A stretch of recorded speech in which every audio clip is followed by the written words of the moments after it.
क्या आप जानते हैं कि लौहे महफूज क्या है? ये कहाँ है? अल्लाह ने इसे कैसे पैदा किया और इसमें कौन कौन से राज लिखे हुए हैं?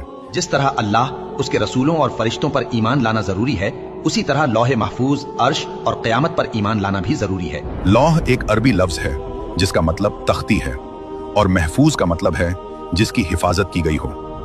रिवायतों में आता है कि अल्लाह ने जमीन और आसमान की तख्लीक से 50,000 साल पहले लौहे महफूज को पैदा फरमाया। फिर अल्लाह तबारक तआला ने कलम को हुक्म इरशाद फरमाया, लिखो।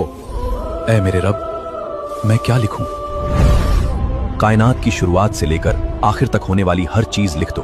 फिर कलम ने अल्लाह के हुक्म के मुताबिक तमाम मामलात लौहे महफूज पर लिख दिए। लौहे महफूज तमाम मखलूक की पहुंच से बहुत दूर है।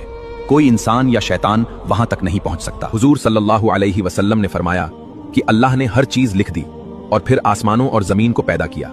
कुरान में भी आता है कि ये कुरान लौहे महफूज में लिखा हुआ है।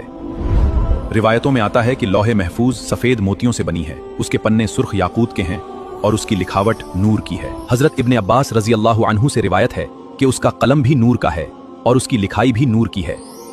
रिवायत में आता है कि अल्लाह हर रोज लौहे महफूज की तरफ 360 बार नजर फरमाता है। रिवायत में आता है कि लौहे महफूज की लंबाई जमीन और आसमानों के बराबर है और इसकी चौड़ाई मशरिक से मगरिब तक है। लौहे महफूज अर्श के दाहिने जानिब है और उसकी अस्ल एक फरिश्ते की गोद में है।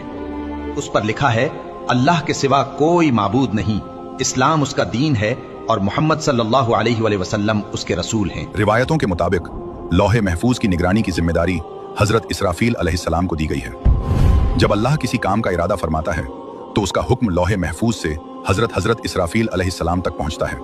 अगर हुक्म आसमान वालों के लिए हो तो वो मीकाईल अलैहिस्सलाम को दिया जाता है और अगर जमीन वालों के लिए हो तो जिब्रील अलैहिस्सलाम को। रिवायतों में आता है कि कुछ तकदीरें दुआओं से बदल जाती हैं, लेकिन लौहे महफूज में लिखी हुई तकदीर नहीं।